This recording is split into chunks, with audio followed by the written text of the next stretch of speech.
Hello students, मैं दीपक डबकरा वेदा career institute के online platform में आप सभी का स्वागत करता हूं। हम फिज़िक्स की क्लास पढ़ रहे थे जिसमें कुछ क्लासेस अपन पहले पढ़ चुके हैं, जिन क्लासेस में अपन ने विमा के बारे में पढ़ा है।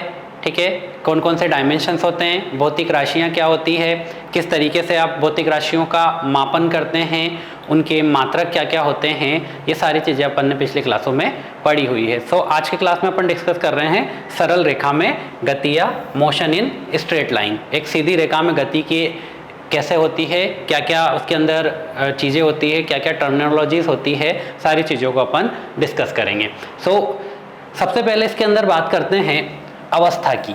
ठीक है, कोई भी वस्तु अगर गतिमान अवस्था है, गति कर रही है, सरल रेखा में है, विराम में है, तो उससे पहले अपन को जो स्टडी करना है वो है अवस्था की।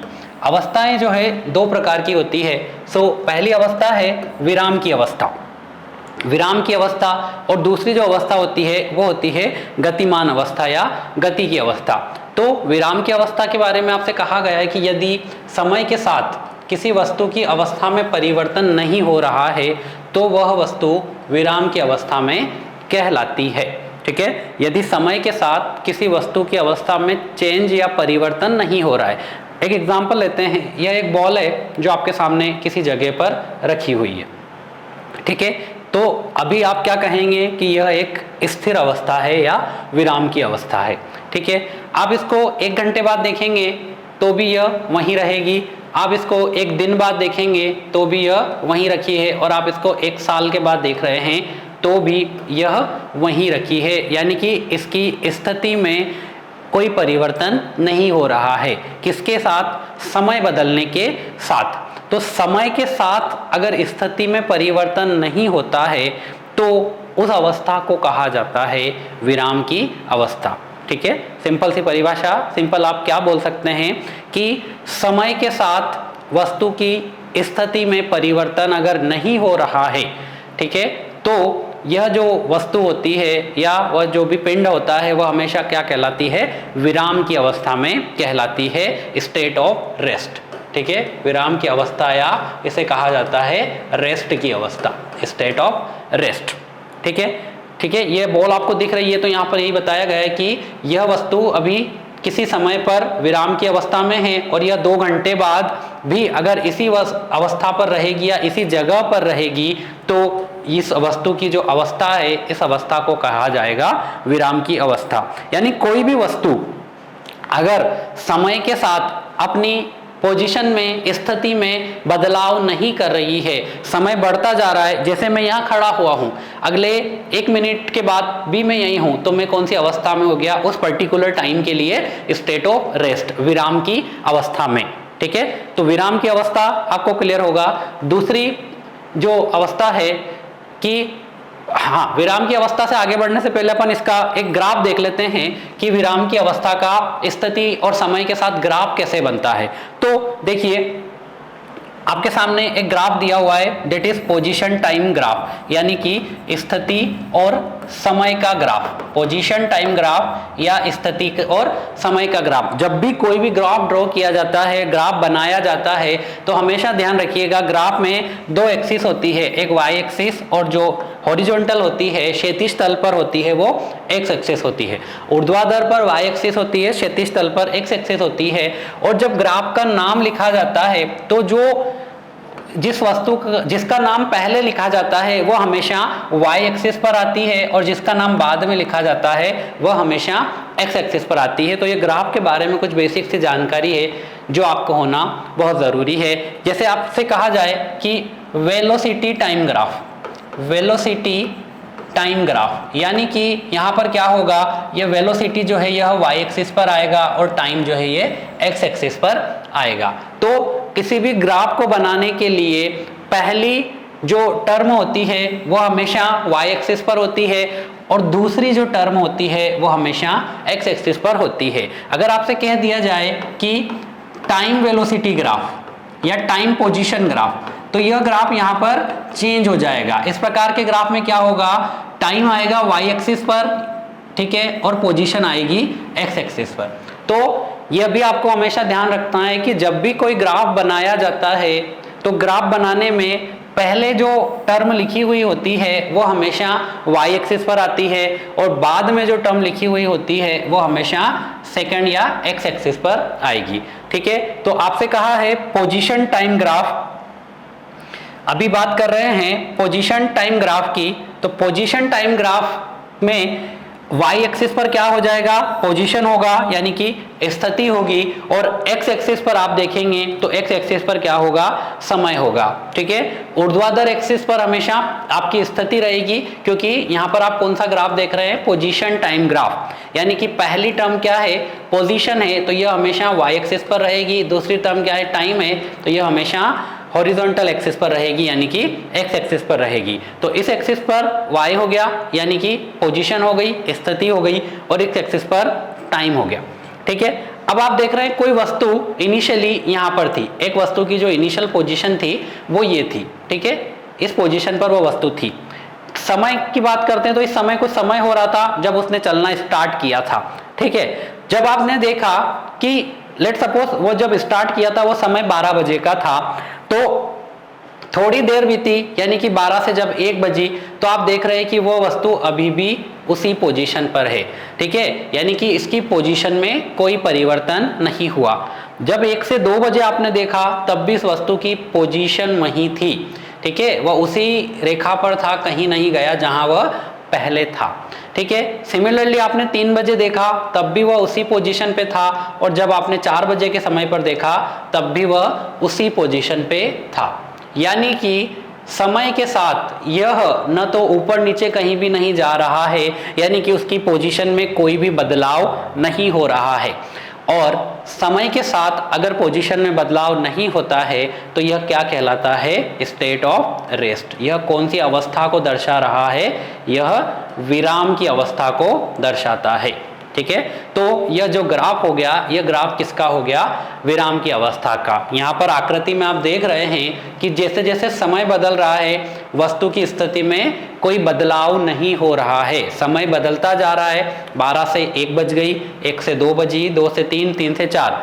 ठीक है, समय चेंजेस हो रहा है पर वस्तु की जो स्थिति है उसमें कोई भी चेंज या परिवर्तन नहीं हो रहा है। तो यह जो अवस्था होती है, यही अवस्था क्या कहलाती है, विराम की अवस्था कहलाती है, स्टेट ऑफ रेस्ट कहलाती है।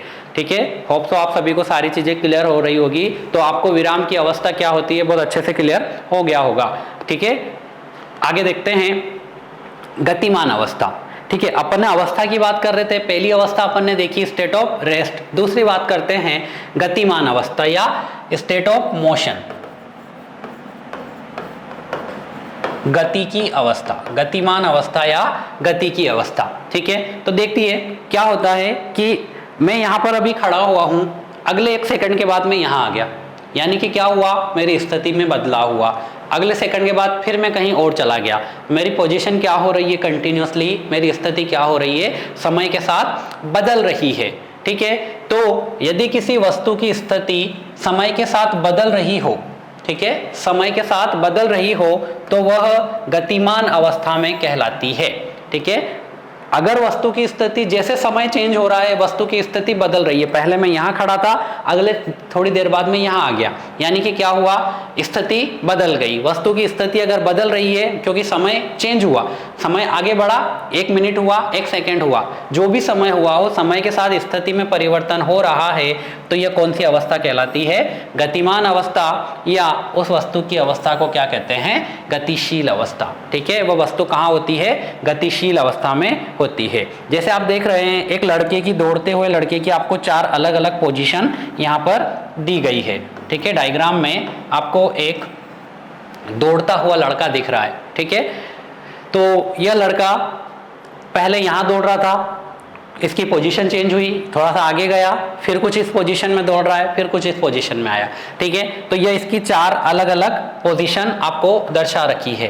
तो 4 अलग अलग पोजीशन है, यानी कि समय जैसे जैसे चेंज हो रहा है, इस वस्तु की या इस बच्चे की क्या हो रही है, स्थिति में परिवर्तन हो रहा है। पहले वो यहाँ पर था, दूसरी बार यहाँ चला गया, अवस्था चेंज हो गई और यहाँ आ गया। ठीक है, तो कंटिन्यूसली उसकी स्थिति में, अवस्था में क्या हो रहा है, बदलाव हो रहा है।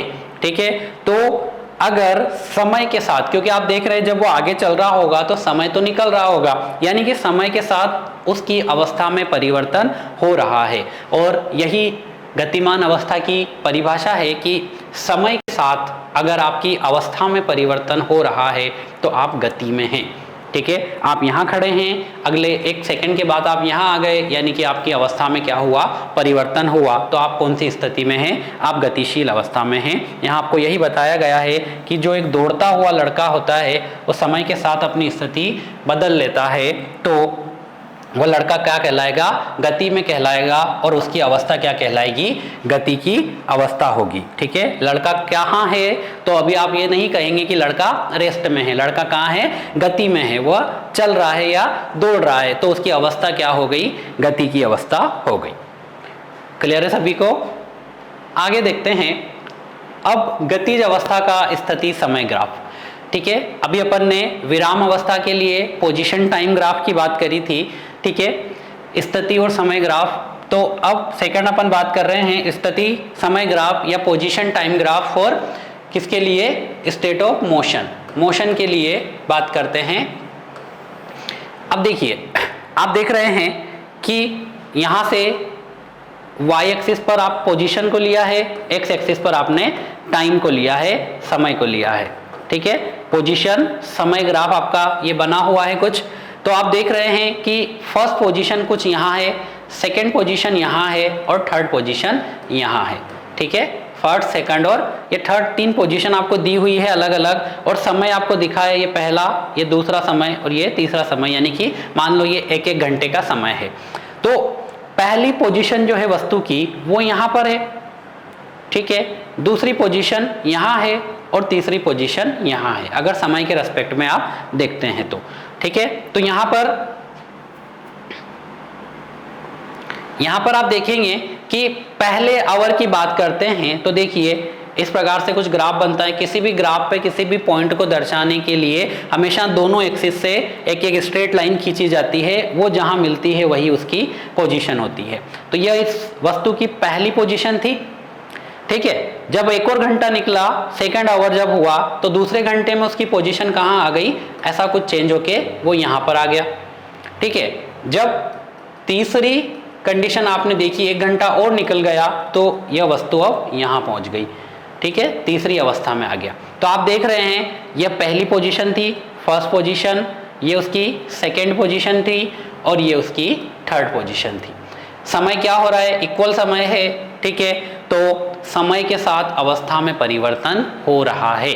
ठीक है, वस्तु वहीं की वहीं नहीं है, पहले यहाँ थी, अब इतना चेंज होकर आगे आ गई है, अब इतना चेंज होकर आगे आ गई है।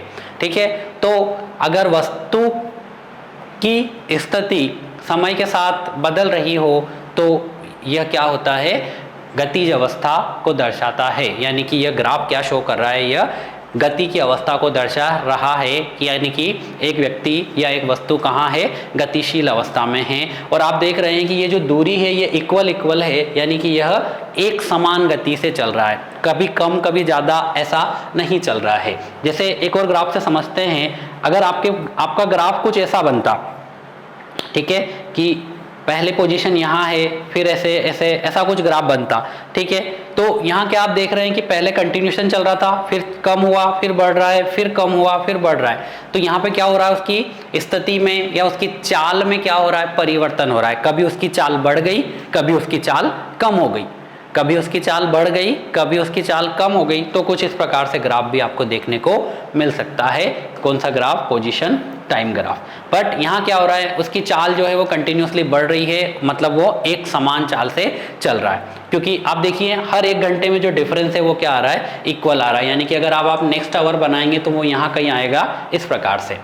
तो आप देख रहे हैं समान समय में समान दूरी वह चल रहा है, समय भी आपको दिखता जा रहा है, समय का गैप 1-1 आवर का है और दूरी भी इक्वल होती जा रही है। ये जो पोजीशन है यह जो बदल रही है ये क्या है, इक्वल दूरी पर वह जा रहा है। तो समान समय में समान दूरी भी वह चल रहा है। तो यह क्या दिखाता है, यह एक समान चाल को दर्शाता है कि व्यक्ति दौड़ रहा है और एक समान चाल से चल रहा है। नहीं तो अलग अलग समय में उसकी पोजीशन कुछ ऐसी भी बन सकती थी, लाइक दैट, कि पहले 1 घंटे में वो यहाँ है, अगले 1 घंटे में वो यहाँ पहुँच गया, अगले 1 घंटे में वो यहीं पहुँचा। इस प्रकार से भी हो सकता था, तो यह फिर अलग कुछ हो जाता, असमान चाल को दर्शाता। ठीक है, बट इनकी बातें अपन ग्राफ को आगे पढ़ेंगे तब देखेंगे डिटेल में। अभी के लिए आप समझिए कि यह अवस्था कंटिन्यूसली चेंज हो रही है, तो यह क्या है, विराम अवस्था को दर्शा रहा है। ठीक है, अब कभी कभी क्या होता है एग्जाम में आपको इस प्रकार का एक ग्राफ देखने को मिलता है पोजीशन और टाइम के बीच में। ठीक है, यानी कि स्थिति और समय के बीच में कुछ इस प्रकार से ग्राफ आपको देखने को मिलता है। ठीक है, आप देख रहे हैं कोई एक समय था 5 बजे या कोई भी समय हो सकता है।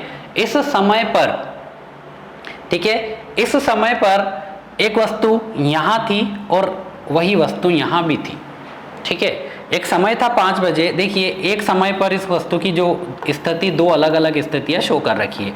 ये इसकी फर्स्ट पोजीशन है और ये इसकी सेकंड पोजीशन है। ठीक है, अब आप सोचेंगे कि ऐसा कैसे संभव है, मैं 4 बजे या मैं 5 बजे यहाँ खड़ा हूँ और कहीं और भी खड़ा हूँ, ये क्या संभव है, क्या नहीं संभव है। ठीक है, तो अगर कभी ऐसा ग्राफ आता है तो और आपसे पूछा जाता है कि ये ग्राफ क्या शो करता है, तो यह ग्राफ संभव नहीं है।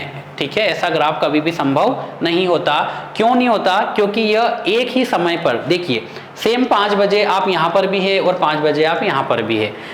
ठीक है, यानी कि आप कह सकते हैं कि 5 बजे आप दिल्ली में भी है और 5 बजे आप कोलकाता में भी है। तो क्या यह पॉसिबल है, क्या आप एक ही समय पर दो जगह पर नहीं हो सकते। ठीक है, तो यह ग्राफ कभी भी संभव नहीं है। और केवल ऐसा कब संभव होगा, अगर आप मान ले कि ऐसा है, मैं तो बना रहा हूं, तो यह क्या करता है, यह इनफाइनाइट स्पीड को बताता है, अनंत चाल को बताता है। क्यों, क्योंकि अगर आपकी इनफाइनाइट स्पीड होगी तो एक ही समय पर आप कहीं भी हो सकते हो। देखो अगर मैं इसकी एक तीसरी पोजीशन बना दूं तो ये तो यहाँ पर भी है उसी समय पर। ठीक है, बहुत सारी पोजीशन है ना, यहाँ पर भी, यहाँ पर भी, यहाँ पर भी, कई जगह पर हो सकता है एक ही समय पर ये। ठीक है, तो अगर ऐसा होता है तो यह क्या होगा, इनफाइनाइट स्पीड या अनंत चाल को यह दर्शाता है। इनफाइनाइट इसकी स्पीड होगी, क्योंकि अगर अनंत चाल है तो अनंत का मतलब होता है आप कहीं भी हो सकते हो। इनफाइनाइट स्पीड से एक ही समय पर आप अलग अलग जगहों पर भी हो सकते हैं। ठीक है, सो स्थिति समय ग्राफ जो संभव नहीं है। ठीक है, यह स्थिति समय ग्राफ कभी नहीं बन सकता, क्योंकि यह चाल संभव नहीं है, किसी की अनंत चाल नहीं हो सकती। ठीक है, और साथ ही आप बोल सकते हैं कि एक ही समय पर व्यक्ति की दो अलग अलग स्थितियां संभव नहीं है। कोई भी व्यक्ति एक ही समय पर, एक ही टाइम पर दो अलग अलग जगह पर नहीं हो सकता। मैं अभी यहाँ खड़ा हूँ तो अभी सेम टाइम पर मैं कहीं और नहीं हो सकता। और अगर ऐसा होता है तो क्या होगा कि मेरी इनफाइनाइट चाल है, जो कि पॉसिबल नहीं है, किसी की भी अनंत चाल नहीं हो सकती। ठीक है, सो ये ग्राफ अपन ने देखा। एक और ग्राफ था, कभी कभी एग्जाम में ऐसा क्वेश्चन पूछा जाता है कि एक ही समय पर आपको बता दिया जाता है कि एक व्यक्ति की वस्तु की दो अलग अलग पोजीशन है। सो वो दो अलग अलग पोजीशन क्या होती है, संभव नहीं होती है, इसलिए यह जो ग्राफ है यह भी पॉसिबल नहीं होगा। ठीक है, आगे बात करते हैं। अपना नेक्स्ट पॉइंट है दूरी, डिस्टेंस। दूरी क्या होती है, ठीक है, ध्यान से समझिएगा, ये बहुत अच्छी टर्म है और बहुत ज़्यादा इसका यूज़ होता है हर जगह पर। ठीक है, सिंपल सी चीज़ें आपको पता है सबको। ठीक है, दूरी होती क्या है, देखो दो बिंदुओं के बीच की लंबाई को दूरी कहते हैं। ठीक है, ये कोई पॉइंट है ए और ये एक दूसरा पॉइंट है बी, तो इनके बीच की जो लंबाई है, ठीक है, ये वाली, इसे ही क्या कहा जाता है, दूरी कहते हैं। अब अगर इसकी लंबाई ऐसे हो जाए तो ये भी दूरी है। दो पॉइंट के बीच की, दो बिंदुओं के बीच की दूरी, तो ये भी तो एक दूरी है ए से बी की। इस प्रकार से मेरे को ए से बी जाना है, मैं ऐसे चला गया, ऐसे घूमते हुए गया, तो ये भी तो एक दूरी है। ठीक है, समझना। तो दो बिंदुओं के बीच की लंबाई जो होती है उसी को दूरी कहा जाता है। कुछ भी लंबाई हो सकती है दो बिंदुओं के बीच पे। ठीक है, ये चाहे ऐसे भी जा सकता है, ए से बी जाना है मेरे पास, आपको एक जगह से दूसरी जगह पर जाना है, आपके पास 50 रास्ते हैं। ठीक है, आप इस रास्ते से जा रहे हो 2 किलोमीटर हुआ, अगले रास्ते से जा रहे हो 4 किलोमीटर हुआ, अगले रास्ते से गए आधा किलोमीटर हुआ, अगले रास्ते से गए 6 किलोमीटर हुआ। यानी कि पाथ अलग अलग हो सकते हैं, पर आप अल्टीमेटली पहुंचेंगे कहाँ पर, बी पर ही पहुंचेंगे। आपको ए से बी जाना था। ओके, तो ए से बी की जो लंबाई है, ठीक है, ए से बी की जो लंबाई है यही क्या कहलाती है, दूरी कहलाती है। ठीक है, सेकंड पॉइंट है आपके सामने कि दूरी रास्ते पर निर्भर करती है। दूरी का जो मान होता है वो रास्ते पर निर्भर करता है। आपको ए से बी जाना है, आपको ए से बी जाना है, तो आप कौन सा वाला रास्ता चुनोगे, उन सब रास्तों पर दूरी का मान जो है वो क्या होगा, अलग अलग होगा। ठीक है, दूरी का मान किस पर डिपेंड कर रहा है, रास्ते पर डिपेंड करता है। यानी कि अगर आप ए से बी जा रहे हैं तो ए से बी जाने के कई रास्ते हो सकते हैं, तो हर रास्ते पर जो दूरी होगी वो कुछ अलग अलग होगी। यानी कि आप कह सकते हैं कि जो दूरी होती है वह रास्ते पर निर्भर करती है। ठीक है, नेक्स्ट पॉइंट, दो बिंदुओं के बीच की दूरी के कई मान हो सकते हैं। जैसा कि मैंने आपको बताया है कि आपको ए से बी जाना है, तो ये दो बिंदु है। ठीक है, इन दो बिंदुओं के बीच की दूरी के कई मान संभव है। ठीक है, यह 50 मीटर भी हो सकता है, 100 मीटर भी हो सकता है, 200 मीटर भी हो सकता है और 1 किलोमीटर भी हो सकता है। एक से ज़्यादा मान संभव है। आपने रास्ता चेंज किया, आपकी दूरी चेंज हो जाएगी। जैसे जैसे रास्ता बदलता जाता है दूरी भी बदलती जाती है। नेक्स्ट पॉइंट है, दूरी एक अदिश राशि है। ध्यान से समझना, दूरी एक अदिश राशि है क्योंकि यह दिशा पर निर्भर नहीं करती है। अपन ने लास्ट क्लास में अदिश और सदिश राशियों के बारे में पढ़ा है पिछली क्लासेस में। ठीक है, अदिश राशि क्या होती है, जो दिशा पर निर्भर नहीं करती या फिर जिसमें केवल परिमाण होता है। ठीक है, जिसमें केवल परिमाण होता है, दिशा की जरूरत नहीं होती, उन्हें अदिश राशियां कहा जाता है। तो अगर आपसे कहा है, जैसे एग्जांपल, ये एक दूरी है 5 मीटर की। ठीक है, ये कोई दो बिंदु है ए टू बी और ये दूरी आपको कहा है, ये जो डिस्टेंस है ये 5 मीटर की डिस्टेंस है।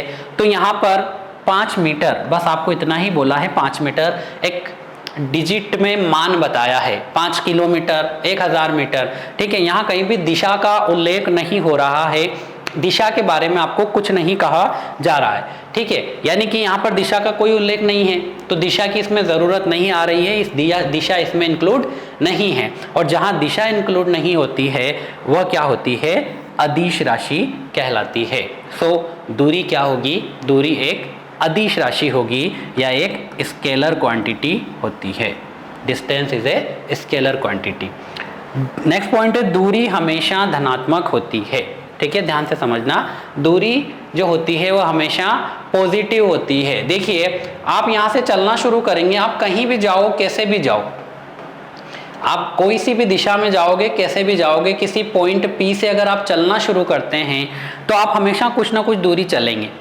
अगर आप नहीं चल रहे हैं मतलब आप तो विराम की अवस्था में हैं, फिर तो दूरी होगी नहीं, मतलब दूरी जीरो तो हो नहीं सकती। अगर आपने मोशन में आए, स्टार्ट किया है चलना, तो आप कुछ ना कुछ दूरी हमेशा चलोगे। इसलिए दूरी जो होती है वो हमेशा क्या होती है, धनात्मक होती है, कभी भी ऋणात्मक या जीरो नहीं होती। दूरी हमेशा क्या होती है, धनात्मक होती है। तो यह दूरी के बारे में कुछ इंपॉर्टेंट पॉइंट्स थे।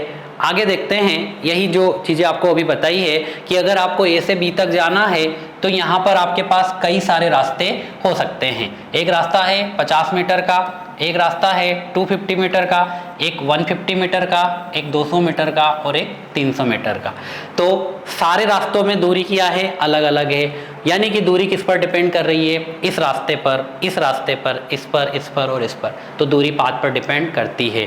दो बिंदुओं के बीच की दूरी के कई सारे मान संभव है, आपको दिख ही रहे हैं। ठीक है, तो यह दूरी के बारे में कुछ इंपॉर्टेंट पॉइंट्स है। चित्र में भी आपको यही बताया हुआ है कि दो बिंदुओं के बीच दूरी के मान 250 मीटर, 150 मीटर, 50 मीटर, 200 मीटर और 300 मीटर यानी कि अलग अलग हो सकते हैं। तो आप कह सकते हैं कि दूरी का जो मान है वह रास्तों पर निर्भर करता है।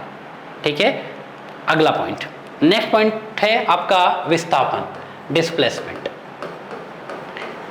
विस्थापन या डिस्प्लेसमेंट। अब आपको यहाँ देखना है कि विस्थापन होता क्या है, डिस्प्लेसमेंट किसे कहते हैं, कैसे इसको काउंट करते हैं, यह कौन सी राशि होती है और दूरी से किस प्रकार अलग होती है, या यह दूरी के बराबर ही होती है, कम होती है, ज़्यादा होती है, सारी चीज़ों को अपन यहाँ पर देखते हैं।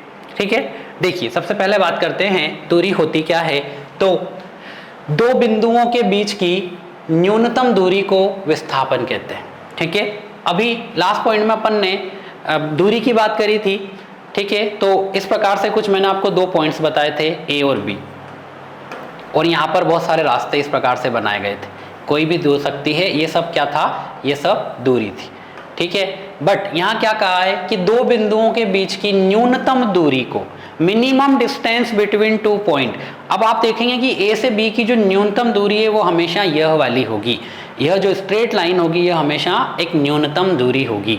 तो ये सब क्या था, जहाँ से आप गए थे इन सब रास्तों से, ये सब दूरी थी, ठीक है। ये सब क्या थी, दूरी थी। पर यह जो सबसे छोटा रास्ता है, सबसे कम दूरी, यही क्या कहलाता है, यह आपका विस्थापन कहलाता है या डिस्प्लेसमेंट कहलाता है। दो बिंदुओं के बीच की न्यूनतम दूरी जो है, सबसे कम दूरी, यही क्या कहलाती है, यही विस्थापन कहलाती है, ठीक है। आगे देखते हैं, इसको यहाँ से समझिए, ठीक है। जैसे आपको ए से सी तक की दूरी की बात की जाती है। अगर मैं आपको एक और डायग्राम के थ्रू समझा रहा हूं, आप डायग्राम देखिए, आपको ए से सी के तक की दूरी के बारे देखना है, तो आप देखेंगे कि आप ए से बी गए और फिर बी से सी गए, ए से बी गए और बी से सी गए। आपने देखा कि ए से बी की दूरी कितनी है, 9 मीटर, और बी से सी की दूरी कितनी है, 12 मीटर, ठीक है। तो आप टोटल कितनी दूरी चलेंगे, तो आप कहेंगे 9 + 12, यानी कि आप चल रहे हैं 21 मीटर, ठीक है। तो ये 21 मीटर क्या हो गई, ये आपकी दूरी हो गई, ठीक है। ए से बी आप गए और बी से सी आप गए, तो ए से सी की दूरी आपसे कहा जाएगा तो क्या होगी, 21 मीटर। बट वहीं आप ए से सी के बीच की न्यूनतम दूरी देखते हैं, तो न्यूनतम दूरी हमेशा क्या होती है, एक सीधी रेखा में होती है। तो ए से सी की न्यूनतम दूरी क्या हो जाएगी, यह हो जाएगी, ठीक है। अब ये आपको एक समकोण त्रिभुज दिख रहा है, राइट एंगल ट्रायंगल, ठीक है। तो ए की सी की न्यूनतम दूरी है, समकोण त्रिभुज में आप पाइथागोरस प्रमेय लगा सकते हैं। तो पाइथागोरस प्रमेय होती है लंब का स्क्वायर, ये आपका यहाँ पर लंब है, यह आधार है राइट एंगल ट्रायंगल या समकोण त्रिभुज में, और यह कर्ण होता है। ये 3 भुजाएं होती है त्रिभुज की। तो पाइथागोरस थ्योरम जो होती है वो होती है कि लंब का स्क्वायर प्लस आधार का स्क्वायर, लंब का वर्ग धन आधार का वर्ग बराबर होता है कर्ण का वर्ग, ठीक है। यह पाइथागोरस थ्योरम होती है। तो यहाँ पर पाइथागोरस थ्योरम से लगाएंगे आप, तो लंब कितना दिख रहा है आपको, 9 का स्क्वायर, आधार देखेंगे आप 12 का स्क्वायर बराबर कर्ण क्या है, AC, तो आप लिखेंगे AC का स्क्वायर, ठीक है। 9 का स्क्वायर प्लस 12 का स्क्वायर इक्वल टू कितना हुआ, AC का स्क्वायर। 9 का स्क्वायर करेंगे 81 आएगा, 12 का स्क्वायर करेंगे 144 आएगा, इक्वल टू क्या आ जाएगा, AC का स्क्वायर। जब इन दोनों को ऐड करेंगे तो AC का स्क्वायर इक्वल टू कितना आएगा, 225, ठीक है। AC का वर्ग कितना आ जाएगा, 225। तो यहाँ से AC आप देखेंगे ये आएगा √225, ठीक है, √225, यानी कि √225 कितना होता है, 15 मीटर। तो यह ए से सी की न्यूनतम दूरी कितनी आ गई, 15 मीटर। यानी कि आप कहेंगे कि ए से बी होकर सी जाना क्या है, दूरी है, बट ए से सी जाना क्या है, विस्थापन है। तो ए व सी के बीच दूरी 9 और 12 21 मीटर है, पर जो विस्थापन है वो कितना है, 15 मीटर है, ठीक है। तो यहाँ पर आपको यही बताया है कि चित्र में ए व सी के बीच की न्यूनतम दूरी कितनी है, 15 मीटर, अतः ए से सी क्या होगा, विस्थापन होगा, ठीक है। ए से बी और बी से सी क्या हो गई, दूरी हो गई, बट ए से सी की जो लेंथ होगी यह क्या होगी, यह विस्थापन को दर्शाता है। अब देखिए नेक्स्ट पॉइंट, विस्थापन एक सदिश राशि है, ठीक है, क्योंकि ये दो बिंदुओं के बीच की न्यूनतम दूरी को दर्शा रही है, और न्यूनतम दूरी को दर्शाने के लिए आपके पास दिशा का होना जरूरी है। न्यूनतम दूरी को दर्शाने के लिए आपके पास दिशा का होना जरूरी है। जैसे कि आपने बोला कि ए से बी की न्यूनतम दूरी ये है, स्ट्रेट लाइन है, ए से बी की न्यूनतम दूरी यह स्ट्रेट लाइन है। तो अगर आपको यह स्ट्रेट लाइन है तो आपको बताना पड़ेगा कि आपको किधर जाना है, टूवर्ड्स बी, आपको बी की तरफ जाना है, ठीक है। या आप क्या बताएंगे उसको कि आप ए से चलो कहाँ, बी की तरफ, तभी आप एक न्यूनतम दूरी पर पहुंच पाओगे, ठीक है। अदरवाइज आप यहां से कई सारे रास्तों के थ्रू बी पर जा सकते हो, बट अगर आपको बी पर जाना है न्यूनतम रास्ता, तो आपको एक पॉइंट या दिशा उसे दिखानी पड़ेगी, उसे आप कहेंगे कि आपको टूवर्ड्स बी जाना है या बी की तरफ जाना है। ठीक है, तो इसलिए इसमें परिमाण तो था कि बी की तरफ 10 मीटर चलो, बी की तरफ कितना चलना है, 10 मीटर चलना है। तो यह क्या हो गया, मैग्नीट्यूड हो गया, परिमाण हो गया, और साथ में दिशा भी आपने दिखा दी उसको कि आपको कहाँ जाना है, बी की तरफ। तो जहाँ परिमाण और दिशा दोनों होता है वह कौन सी राशि होती है, सदिश राशि होती है। इसलिए विस्थापन क्या है, विस्थापन एक वेक्टर क्वांटिटी है, सदिश राशि है। सदिश राशि यानी कि वेक्टर क्वांटिटी होता है। ठीक है, तो विस्थापन एक सदिश राशि है। अगर मात्रक की बात करते हैं तो दूरी का जो मात्रक है मीटर, वही विस्थापन का भी मात्रक होगा। तो विस्थापन का मात्रक भी क्या होता है, मीटर होता है। ठीक है, और दिशा और परिमाण होना इसमें जरूरी होता है, तो इसे हमेशा दिशा के साथ लिखा जाता है। यानी कि अगर आपको ए से बी दिशा दर्शाना है तो आप इसको इस प्रकार से शो करते हैं, ए बी का वेक्टर, यानी कि इसमें बी की तरफ जा रहे हैं, यह डायरेक्शन इंक्लूड होती है। ठीक है, तो यह पूरा विस्थापन के बारे में डिटेल्स था। आगे देखते हैं कि विस्थापन और दूरी के क्या क्या मान संभव है। ठीक है, ध्यान से समझिएगा। देखिए, दूरी हमेशा धनात्मक होती है, डिस्टेंस जो होती है वो हमेशा धनात्मक होती है, कभी भी ऋणात्मक या शून्य नहीं होती। आप चल रहे हैं कहीं भी और कुछ समय निकल रहा है तो आप कुछ ना कुछ दूरी जरूर चलोगे, ऐसा नहीं है कि आप माइनस में जाओगे, यानी कि दूरी कभी भी ऋणात्मक नहीं होती। ठीक है, जबकि विस्थापन धनात्मक, ऋणात्मक और शून्य हो सकता है। डिस्प्लेसमेंट जो है वो पॉजिटिव, नेगेटिव और जीरो तीनों हो सकता है, तीनों संभव है। आइए देखते हैं किस प्रकार से विस्थापन ओनली पॉजिटिव, नेगेटिव और जीरो तीनों हो सकता है, और जो दूरी है वह केवल पॉजिटिव होती है। ठीक है, देखिए आपको 3 अलग अलग केस दिए हैं आपके पास। ये पहला केस है, केस फर्स्ट। केस फर्स्ट क्या है, वस्तु का ए से बी तक जाना। एक वस्तु है, इस डायग्राम में देखिए, इस पॉइंट ए से इस पॉइंट बी तक जा रही है, पॉइंट ए से पॉइंट बी तक जा रही है, और मान लो कि उनके बीच की दूरी 10 मीटर है। तो अब यहाँ मैं दोनों चीज़ों की बात करूँगा, दूरी और विस्थापन की। तो आप देख रहे हैं कि ए से बी की दूरी कितनी है, 10 मीटर, और ए से बी का जो न्यूनतम दूरी है ये भी स्ट्रेट लाइन ही है, यानी कि यहाँ पर विस्थापन क्या होगा, वो भी 10 मीटर ही हो जाएगा। तो विस्थापन का मान भी कितना आया, तो विस्थापन का मान आप देख रहे हैं वो भी 10 मीटर ही आया, यानी कि दूरी और विस्थापन दोनों बराबर है, और दोनों क्या है, दोनों धनात्मक है। ठीक है, दोनों क्या है, ये भी धनात्मक हुआ और ये भी धनात्मक हुआ, यानी कि दूरी भी धनात्मक है, पॉजिटिव है, और विस्थापन भी पॉजिटिव है।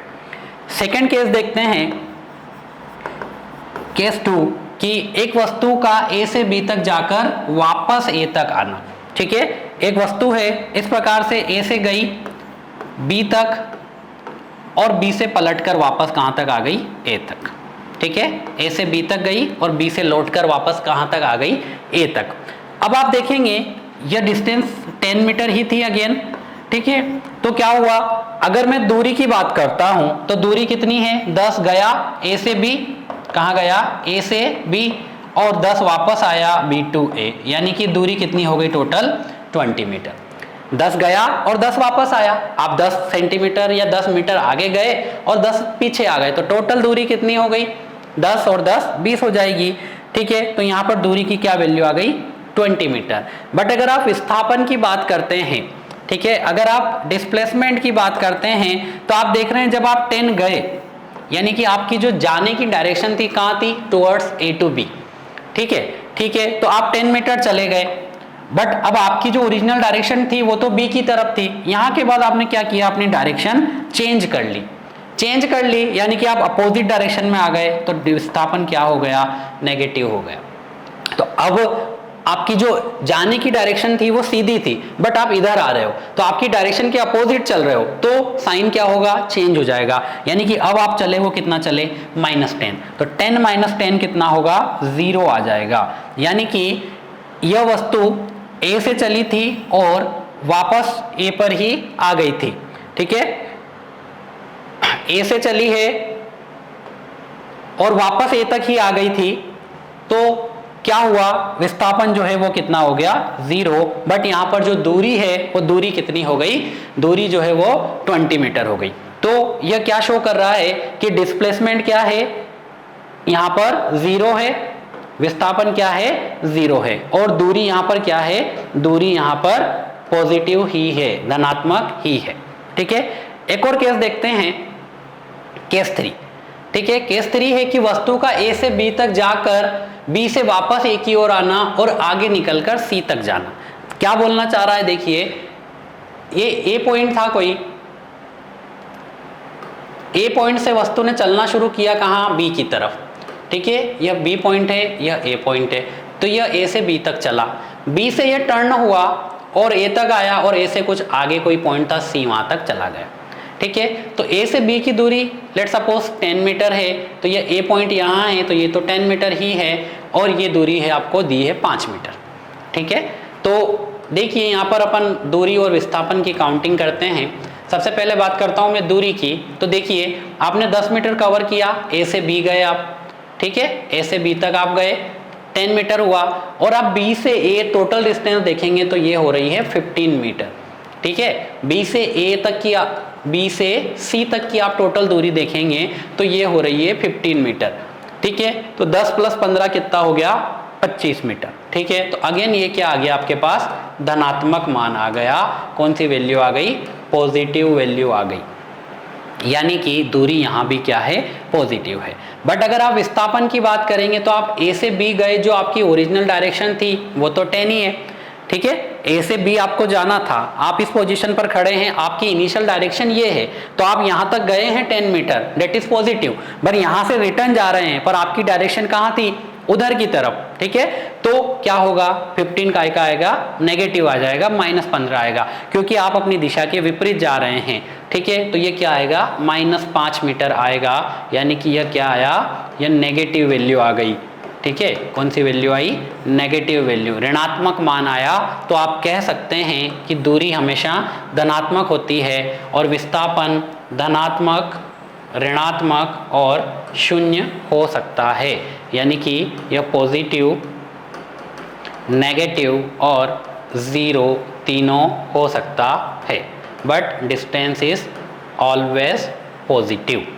ठीक है, तो कभी कभी इससे भी क्वेश्चंस बनते हैं, तो याद रखिएगा ये भी। नेक्स्ट देखते हैं इन दोनों की तुलना, इन दोनों में कंपेयर, क्या डिफरेंस है या क्या सिमिलरिटीज है। ठीक है, तो बेसिक चीज़ें अपन ने इसके बारे में देखी है कि वस्तु द्वारा किसी समय अंतराल में तय किए गए मार्ग की संपूर्ण लंबाई को आप दूरी कहते हैं। ठीक है, और डिस्प्लेसमेंट क्या होगा, वस्तु की अंतिम स्थिति और प्रारंभिक स्थिति के बीच की न्यूनतम दूरी को आप विस्थापन कहते हैं। ठीक है, जीरो विस्थापन का एक और एग्जांपल आप सर्कुलर मोशन भी ले सकते हैं। जैसे आप सर्कुलर मोशन लेंगे, ठीक है, तो आप एक चक्कर गोला में आप चलकर आते हैं, तो अगर आप डिस्टेंस की बात करें तो आप डिस्टेंस यहाँ पर चलेंगे 2πr। ठीक है, इसकी परिधि के बराबर, पर इसकी अंतिम पोजीशन और प्रारंभिक पोजीशन वही है। तो यहाँ जो आप विस्थापन की बात करेंगे तो यहाँ जो विस्थापन होगा वह कितना होगा, 0 होगा। ठीक है, तो यहाँ पे विस्थापन क्या होता है, 0 होता है, ये भी याद रखिएगा। तो अंतिम स्थिति और प्रारंभिक स्थिति के बीच की जो न्यूनतम दूरी होती है उसी को क्या कहा जाता है, विस्थापन कहा जाता है। ठीक है, यह एक अदिश राशि होती है और विस्थापन क्या होता है, एक सदिश राशि होती है। ठीक है, थर्ड पॉइंट है, यह हमेशा धनात्मक होता है, दूरी हमेशा पॉजिटिव होती है, और विस्थापन धनात्मक, ऋणात्मक या 0 कुछ भी हो सकता है। ठीक है, यह सदिश राशि होती है, क्यों बताया था कि इसमें दिशा और परिमाण दोनों होते हैं, इसलिए। ठीक है, अब देखो नेक्स्ट पॉइंट जो है कि दूरी का मान समय के साथ स्थिर रह सकता है लेकिन कम नहीं हो सकता।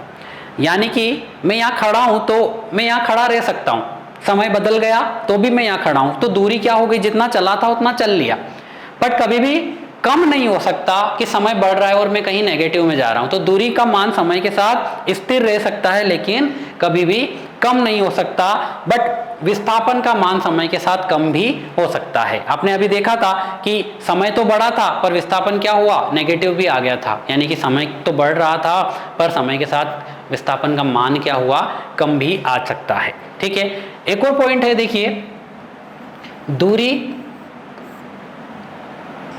जो है वह हमेशा ग्रेटर देन विस्थापन होती है। दूरी का मान हमेशा विस्थापन से बराबर हो सकता है या विस्थापन से ज़्यादा होता है। ठीक है, दूरी हमेशा या तो बराबर होती है या ज़्यादा होती है, किससे? विस्थापन से। दूरी कभी भी विस्थापन से कम नहीं हो सकती। अगर स्ट्रेट लाइन में चल रहे हैं तो वह क्या है? दूरी भी है और विस्थापन भी है। अगर आप एक ही पाथ को फॉलो कर रहे हैं, यानी कि अगर मैं ऐसा कहूँ कि ए से बी मुझे न्यूनतम दूरी देखना है और रास्ता भी यही है, ए से बी का रास्ता भी यही है, तो यह क्या है? आप यहाँ कहेंगे कि यह दूरी भी है और यही आपका विस्थापन भी है, क्योंकि न्यूनतम दूरी भी यही है। ठीक है, तो दूरी हमेशा विस्थापन से क्या होती है? या तो इक्वल होती है या ज़्यादा हो सकती है, कभी भी कम नहीं होगी।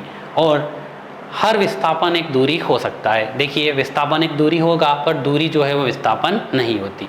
कहीं भी अगर आपने विस्थापन किया है तो वो दूरी तो चले ही हो, बट कहीं भी अगर दूरी तय करी है तो वो विस्थापन हो, यह जरूरी नहीं है।